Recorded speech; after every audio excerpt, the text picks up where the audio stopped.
ಕೌರವೇಂದ್ರನ ಕೊಂದೆ ನೀನು ಎಂಬ ಕಾವ್ಯಭಾಗವು ಕನ್ನಡ ಸಾಹಿತ್ಯ ಲೋಕದ ಪ್ರಮುಖ ರತ್ನವಾಗಿದೆ. ಇದನ್ನು ಗದುಗಿನ ಭಾರತ ಅಥವಾ ಕರ್ನಾಟ ಭಾರತ ಕಥಾಮಂಜರಿ ಎಂಬ ಕೃತಿಯಿಂದ ಆರಿಸಿಕೊಳ್ಳಲಾಗಿದೆ. ಇದರ ಕರ್ತೃ ನಡುಗನ್ನಡ ಸಾಹಿತ್ಯದ ಅತ್ಯಂತ ಪ್ರಸಿದ್ಧ ಕವಿಗಳಾದ ಕುಮಾರವ್ಯಾಸ, ನಾರಾಯಣಪ್ಪ. ಕುಮಾರವ್ಯಾಸನು ರೂಪಕಗಳನ್ನು ಬಳಸುವುದರಲ್ಲಿ ಅತ್ಯಂತ ನಿಪುಣನಾಗಿದ್ದರಿಂದ ಅವನನ್ನು ರೂಪಕ ಸಾಮ್ರಾಜ್ಯ ಚಕ್ರವರ್ತಿ ಎಂದು ಕರೆಯಲಾಗುತ್ತದೆ. ಈ ಪದ್ಯಭಾಗವು ಮಹಾಭಾರತ ಯುದ್ಧ ಆರಂಭವಾಗುವ ಮುನ್ನ ನಡೆಯುವ ಅತ್ಯಂತ ರೋಮಾಂಚಕ ಹಾಗೂ ಭಾವುಕ ಸನ್ನಿವೇಶವನ್ನು ಒಳಗೊಂಡಿದೆ. ಪಾಂಡವರ ಪರವಾಗಿ ಶ್ರೀಕೃಷ್ಣನು ಕೌರವರ ಸಭೆಗೆ ರಾಯಭಾರಿಯಾಗಿ ಹೋಗಿರುತ್ತಾನೆ. ಆದರೆ ದುರ್ಯೋಧನನು ಪಾಂಡವರಿಗೆ ಸೂಜಿ ಮೊನೆಯಷ್ಟು ಜಾಗ ಕೊಡುವುದಿಲ್ಲ ಎಂದು ಹಠ ಹಿಡಿಯುತ್ತಾನೆ. ಸಂಧಾನ ಮುರಿದು ಬಿದ್ದು ಯುದ್ಧ ಖಚಿತವಾಗುತ್ತದೆ. ಈ ಸಂದರ್ಭದಲ್ಲಿ ಶ್ರೀಕೃಷ್ಣನು ಕೌರವರ ಬಲವನ್ನು ಕುಗ್ಗಿಸಲು ಮತ್ತು ಪಾಂಡವರನ್ನು ರಕ್ಷಿಸಲು ಒಂದು ಮಾಸ್ಟರ್ ಪ್ಲಾನ್ ಉಪಾಯ ರೂಪಿಸುತ್ತಾನೆ. ಕೌರವರ ಸೈನ್ಯದ ಮಹಾಶಕ್ತಿಯಾಗಿದ್ದ ಕರ್ಣನನ್ನು ದುರ್ಯೋಧನನಿಂದ ದೂರ ಮಾಡುವುದೇ ಆ ಉಪಾಯ. ಅದಕ್ಕಾಗಿ ಕೃಷ್ಣನು ಕರ್ಣನನ್ನು ಏಕಾಂತವಾಗಿ ಭೇಟಿಯಾಗುತ್ತಾನೆ. ಕೃಷ್ಣನು ಕರ್ಣನನ್ನು ತನ್ನ ರಥದಲ್ಲಿ ಕೂರಿಸಿಕೊಂಡು ನಗರದ ಹೊರವಲಯಕ್ಕೆ ಕರೆದೊಯ್ಯುತ್ತಾನೆ. ಅಲ್ಲಿ ಯಾರೂ ಇಲ್ಲದ ಏಕಾಂತ ಜಾಗದಲ್ಲಿ ಕರ್ಣನೊಂದಿಗೆ ಮಾತನಾಡಲು ಆರಂಭಿಸುತ್ತಾನೆ. ಕೃಷ್ಣನಿಗೆ ಚೆನ್ನಾಗಿ ಗೊತ್ತಿತ್ತು, ಕರ್ಣನನ್ನು ಕೇವಲ ಯುದ್ಧದಲ್ಲಿ ಸೋಲಿಸುವುದು ಸುಲಭವಲ್ಲ. ಅವನನ್ನು ಧರ್ಮ ಸಂಕಟಕ್ಕೆ ಸಿಲುಕಿಸಿದರೆ ಮಾತ್ರ ಅವನ ಶಕ್ತಿಯನ್ನು ಕುಗ್ಗಿಸಬಹುದು ಎಂದು ಕೃಷ್ಣನು ನಿರ್ಧರಿಸುತ್ತಾನೆ. ಕೃಷ್ಣನು ಕರ್ಣನಿಗೆ ಅತ್ಯಂತ ಪ್ರೀತಿಯಿಂದ ಮಾತನಾಡುತ್ತಾ ಅವನ ಮನಸ್ಸನ್ನು ಕರಗಿಸಲು ಪ್ರಯತ್ನಿಸುತ್ತಾನೆ. ಕೃಷ್ಣನು ಹೇಳುತ್ತಾನೆ, ನಕ್ಷತ್ರ ಚಿಹ್ನೆ ಕರ್ಣ, ನೀನು ಇಷ್ಟು ದಿನ ಯಾರನ್ನು ಹೆತ್ತ ತಾಯಿ ಎಂದು ನಂಬಿದ್ದೀಯೋ ಆ ರಾಧೆ ನಿನ್ನ ನಿಜವಾದ ತಾಯಿಯಲ್ಲ. ನೀನು ಸೂತಪುತ್ರನಲ್ಲ. ಸೂರ್ಯದೇವನ ಅನುಗ್ರಹದಿಂದ ಕುಂತಿದೇವಿಯ ಗರ್ಭದಲ್ಲಿ ಜನಿಸಿದ ಜಗದೇಕ ವೀರ ನೀನು. ಅಂದರೆ ನೀನು ಪಾಂಡವರಲ್ಲಿ ಎಲ್ಲರಿಗಿಂತ ಹಿರಿಯಣ್ಣ, ಜ್ಯೇಷ್ಠ ಭ್ರಾತ. ಈ ಸತ್ಯವನ್ನು ಕೇಳಿದ ತಕ್ಷಣ ಕರ್ಣನ ಕಾಲ ಕೆಳಗಿನ ಭೂಮಿ ಕುಸಿದಂತಾಗುತ್ತದೆ. ಕರ್ಣನನ್ನು ತನ್ನ ಕಡೆಗೆ ಸೆಳೆಯಲು ಕೃಷ್ಣನು ಕೇವಲ ಜನ್ಮ ರಹಸ್ಯವನ್ನು ಹೇಳಿ ಸುಮ್ಮನಾಗುವುದಿಲ್ಲ. ಬದಲಿಗೆ ಅವನಿಗೆ ದೊಡ್ಡ ದೊಡ್ಡ ಆಮಿಷಗಳನ್ನು, ಆಸೆಗಳನ್ನು ಒಡ್ಡುತ್ತಾನೆ. ರಾಜ್ಯಾಭಿಷೇಕದ ಆಸೆ. ನಕ್ಷತ್ರ ಚಿಹ್ನೆ, ನೀನು ಪಾಂಡವರ ಪಕ್ಷಕ್ಕೆ ಬಂದರೆ ಧರ್ಮರಾಜನಿಗೆ ನಿನಗೆ ಮುಕುಟವನ್ನು ಇಟ್ಟು ತನ್ನ ಕೈಯಾರೆ ರಾಜ್ಯಾಭಿಷೇಕ ಮಾಡುತ್ತಾನೆ. ನೀನೇ ಈ ಇಡೀ ಸಾಮ್ರಾಜ್ಯದ ಚಕ್ರವರ್ತಿಯಾಗುತ್ತೀಯ. ನಕ್ಷತ್ರ ಚಿಹ್ನೆ ಎಂದು ಕೃಷ್ಣನು ಹೇಳುತ್ತಾನೆ. ತಮ್ಮಂದಿರ ಸೇವೆ. ನಕ್ಷತ್ರ ಚಿಹ್ನೆ, ಭೀಮಾರ್ಜುನರು ನಿನ್ನ ಆಜ್ಞೆಯನ್ನು ಪಾಲಿಸುತ್ತಾರೆ. ಮಹಾಪರಾಕ್ರಮಿಯಾದ ಭೀಮನು ನಿನಗೆ ಬಿಳಿ ಛತ್ರಿಯನ್ನು ಹಿಡಿಯುತ್ತಾನೆ. ಲೋಕವಿಖ್ಯಾತ ಬಿಲ್ಲುಗಾರನಾದ ಅರ್ಜುನನು ನಿನ್ನ ರಥದ ಸಾರಥಿಯಾಗುತ್ತಾನೆ. ನಕುಲ ಸಹದೇವರು ನಿನ್ನ ಪಾದ ಸೇವೆ ಮಾಡುತ್ತಾರೆ. ನಕ್ಷತ್ರ ಚಿಹ್ನೆ ಎಂದು ಕೃಷ್ಣನು ಪ್ರಲೋಭನೆ ನೀಡುತ್ತಾನೆ. ದ್ರೌಪದಿಯ ಒಲುಮೆ. ಪಂಚಪಾಂಡವರ ಪತ್ನಿಯಾದ ದ್ರೌಪದಿಯು 6ನೆಯ ಪತಿಯಾಗಿ ನಿನ್ನನ್ನು ವರಿಸುತ್ತಾಳೆ ಎಂದು ಕೃಷ್ಣನು ಹೇಳುತ್ತಾನೆ. ಕೃಷ್ಣನ ಉದ್ದೇಶವೇನೆಂದರೆ ಈ ವೈಭವದ ಆಸೆಗಳಿಗೆ ಬಿದ್ದು ಕರ್ಣನು ದುರ್ಯೋಧನನನ್ನು ಬಿಟ್ಟು ಬಂದರೆ ಕೌರವರ ಸೈನ್ಯ ಅರ್ಧ ಸತ್ತಂತೆ ಆಗುತ್ತದೆ. ಆಗ ಪಾಂಡವರ ಜಯ ಸುಲಭವಾಗುತ್ತದೆ ಎಂಬುದು ಕೃಷ್ಣನ ಲೆಕ್ಕಾಚಾರವಾಗಿತ್ತು. ಕೃಷ್ಣನ ಮಾತುಗಳನ್ನು ಕೇಳಿದ ಕರ್ಣನ ಕಣ್ಣುಗಳಿಂದ ಧಾರಾಕಾರವಾಗಿ ನೀರು ಹರಿಯಲಾರಂಭಿಸುತ್ತದೆ. ಅವನ ಮನಸ್ಸಿನಲ್ಲಿ ಬಿರುಗಾಳಿ ಏಳುತ್ತದೆ.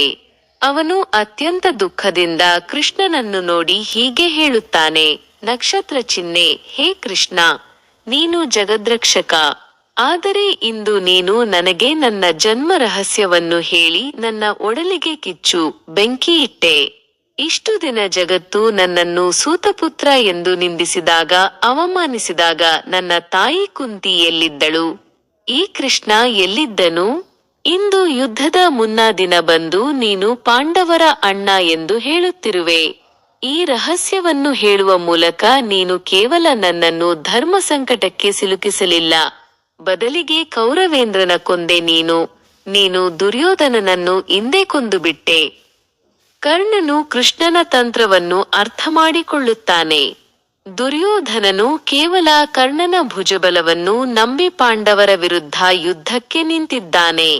ಈಗ ತಾನು ಪಾಂಡವರ ಕಡೆಗೆ ಹೋದರೆ ದುರ್ಯೋಧನನಿಗೆ ಮಾನಸಿಕವಾಗಿ ಮತ್ತು ದೈಹಿಕವಾಗಿ ಮರಣದಂಡನೆ ನೀಡಿದಂತೆ ಆಗುತ್ತದೆ ಎಂದು ಕರ್ಣನು ಕೃಷ್ಣನಿಗೆ ನೆನಪಿಸುತ್ತಾನೆ. ಇಲ್ಲಿ ಕರ್ಣನ ಪಾತ್ರದ ಅತ್ಯಂತ ಉದಾತ್ತವಾದ ಗುಣಗಳು ಹೊರಹೊಮ್ಮುತ್ತವೆ. ಕರ್ಣನು ತನಗೆ ದುರ್ಯೋಧನನು ಮಾಡಿದ ಉಪಕಾರಗಳನ್ನು ಒಂದೊಂದಾಗಿ ನೆನಪಿಸಿಕೊಳ್ಳುತ್ತಾನೆ. ಗೌರವ ನೀಡಿದ ಗೆಳೆಯ. ರಂಗಪ್ರವೇಶದ ಸಮಯದಲ್ಲಿ ಕೃಪಾಚಾರ್ಯರು ಮತ್ತು ಅರ್ಜುನನು ಕರ್ಣನನ್ನು ಸೂತಪುತ್ರ ಎಂದು ಕರೆದು ಅವಮಾನಿಸಿದಾಗ ದುರ್ಯೋಧನನು ಮುನ್ನಡೆದು ಬಂದು ಇಡೀ ಸಭೆಯ ಮುಂದೆ ಕರ್ಣನಿಗೆ ಅಂಗರಾಜ್ಯದ ಅರಸನನ್ನಾಗಿ ಮಾಡಿ ಗೌರವ ಕೊಟ್ಟಿದ್ದನು. ಉಪ್ಪಿನ ಋಣ. ಕರ್ಣನು ಹೇಳುತ್ತಾನೆ, ನಕ್ಷತ್ರ ಚಿಹ್ನೆ, ನಾನು ಇಷ್ಟು ವರ್ಷಗಳ ಕಾಲ ಕೌರವೇಂದ್ರನ ಅನ್ನ ತಿಂದಿದ್ದೇನೆ, ಅವನ ಆಶ್ರಯದಲ್ಲಿ ಬೆಳೆದಿದ್ದೇನೆ, ಕೌರವರ ಸಂಪತ್ತನ್ನು ಅನುಭವಿಸಿದ್ದೇನೆ. ಈಗ ಯುದ್ಧದ ಸಮಯದಲ್ಲಿ ಅವನಿಗೆ ದ್ರೋಹ ಮಾಡಿ ಪಾಂಡವರ ಕಡೆಗೆ ಹೋದರೆ ನಾನು ತಿಂದ ಅನ್ನಕ್ಕೆ ದ್ರೋಹ ಮಾಡಿದಂತಾಗುತ್ತದೆ. ಜಗತ್ತು ನನ್ನನ್ನು ಮಹಾನರಕಕ್ಕೆ ತಳ್ಳುತ್ತದೆ. ಸ್ನೇಹದ ನಿಷ್ಠೆ. ದುರ್ಯೋಧನನು ಕರ್ಣನನ್ನು ಕೇವಲ ಒಬ್ಬ ಸೈನಿಕನನ್ನಾಗಿ ನೋಡಲಿಲ್ಲ, ತನ್ನ ಪ್ರಾಣ ಸ್ನೇಹಿತನನ್ನಾಗಿ ನೋಡಿಕೊಂಡಿದ್ದನು. ಭೀಷ್ಮ, ದ್ರೋಣರಂತಹ ಮಹಾಗುರುಗಳಿಗಿಂತ ಹೆಚ್ಚಾಗಿ ದುರ್ಯೋಧನನು ಕರ್ಣನನ್ನು ನಂಬಿದ್ದನು. ಆ ನಂಬಿಕೆಗೆ ದ್ರೋಹ ಬಗೆಯಲು ಕರ್ಣನಿಗೆ ಸಾಧ್ಯವಿರಲಿಲ್ಲ. ಕರ್ಣನು ಕೃಷ್ಣನಿಗೆ ಸ್ಪಷ್ಟವಾಗಿ ಹೇಳುತ್ತಾನೆ, ನಕ್ಷತ್ರ ಚಿಹ್ನೆ, ಕೃಷ್ಣ, ನೀನು ನನಗೆ ಸಾಮ್ರಾಜ್ಯದ ಆಸೆ ತೋರಿಸಿದೆ, ಆದರೆ ದುರ್ಯೋಧನನ ಸ್ನೇಹದ ಮುಂದೆ ಈ ಮೂರೂ ಲೋಕದ ಐಶ್ವರ್ಯವು ನನಗೆ ತೃಣಕ್ಕೆ, ಹುಲ್ಲಿಗೆ ಸಮಾನ. ಭೀಮನು ಛತ್ರಿ ಹಿಡಿಯುವ, ಅರ್ಜುನನು ರಥ ನಡೆಸುವ ವೈಭವ ನನಗೆ ಬೇಡ. ನನ್ನ ಗೆಳೆಯ ದುರ್ಯೋಧನ ಆಪತ್ತಿನಲ್ಲಿದ್ದಾಗ ಅವನಿಗೆ ನನ್ನ ಪ್ರಾಣವನ್ನೇ ಕೊಡಲು ನಾನು ಸಿದ್ಧನಿದ್ದೇನೆ ಹೊರತು ನನ್ನ ಸ್ವಾರ್ಥಕ್ಕಾಗಿ ಅವನನ್ನು ಕೈಬಿಡಲಾರೆ. ಕರ್ಣನು ಕೃಷ್ಣನಿಗೆ ಒಂದು ಮಾತು ಹೇಳುತ್ತಾನೆ, ನಕ್ಷತ್ರ ಚಿಹ್ನೆ, ಒಂದು ವೇಳೆ ನಾನು ಪಾಂಡವರ ಕಡೆಗೆ ಬಂದು ಧರ್ಮರಾಜನಿಗೆ ರಾಜ್ಯಾಭಿಷೇಕವಾದರೆ ಆ ರಾಜ್ಯವನ್ನು ನಾನು ದುರ್ಯೋಧನನಿಗೆ ಕಾಣಿಕೆಯಾಗಿ ನೀಡಿಬಿಡುತ್ತೇನೆ, ಏಕೆಂದರೆ ನನ್ನ ದೃಷ್ಟಿಯಲ್ಲಿ ದುರ್ಯೋಧನನೇ ರಾಜ. ಹಾಗಾಗಿ ನಾನು ನಿಮ್ಮ ಕಡೆಗೆ ಬರುವುದು ವ್ಯರ್ಥ. ನಕ್ಷತ್ರ ಚಿಹ್ನೆ. ಇದರಿಂದ ಕರ್ಣನಿಗೆ ರಾಜ್ಯದ ಮೇಲಾಗಲಿ ದ್ರೌಪದಿಯ ಮೇಲಾಗಲಿ ಯಾವುದೇ ಆಸೆ ಇರಲಿಲ್ಲ ಎಂಬುದು ಸಾಬೀತಾಗುತ್ತದೆ. ಕರ್ಣನು ತನ್ನ ಅಂತಿಮ ನಿರ್ಧಾರವನ್ನು ಅತ್ಯಂತ ವೀರಾವೇಶದಿಂದ ಮತ್ತು ಭಾವುಕತೆಯಿಂದ ಕೃಷ್ಣನಿಗೆ ತಿಳಿಸುತ್ತಾನೆ. ಅವನು ಹೇಳುತ್ತಾನೆ, ನಕ್ಷತ್ರ ಚಿಹ್ನೆ, ಹೇ ಮಾಧವ, ನಾಳೆ ಯುದ್ಧ ಆರಂಭವಾಗುತ್ತದೆ. ನಾನು ಕೌರವರ ಪರವಾಗಿ ನಿಂತು ಹೋರಾಡುವುದು ಖಚಿತ. ಅರ್ಜುನ ಮತ್ತು ನನ್ನ ನಡುವೆ ಮಹಾಸಂಗ್ರಾಮವೇ ನಡೆಯುತ್ತದೆ.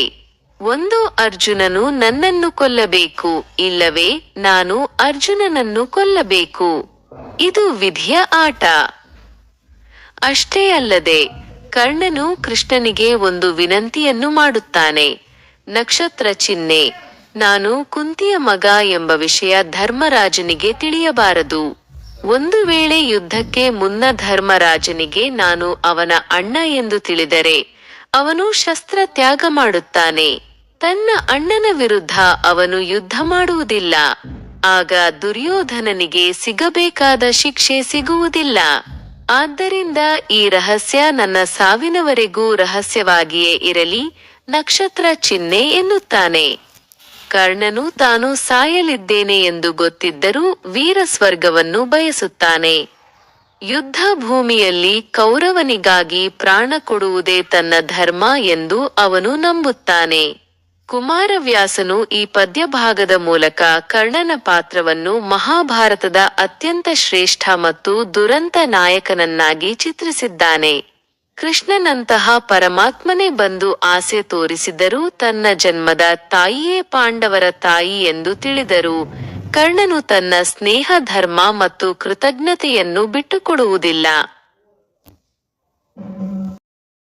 ಇನ್ನೂ ಇದೇ ಥರ ನೋಟ್ಸ್ಗಳಿಗಾಗಿ, PDF ಗಳಿಗಾಗಿ ಮತ್ತು ಕ್ಲಾಸಸ್ಗಳಿಗಾಗಿ ಕೆಳಗಡೆ ಇರುವ ಡಿಸ್ಕ್ರಿಪ್ಷನ್ನಲ್ಲಿ ವಾಟ್ಸಪ್ ಲಿಂಕ್ ಇದೆ. ಲಿಂಕನ್ನು ಕ್ಲಿಕ್ ಮಾಡಿ ನಮ್ಮ ವಾಟ್ಸಪ್ ಗ್ರೂಪ್ಗೆ ಜಾಯ್ನ್ ಆಗಿ.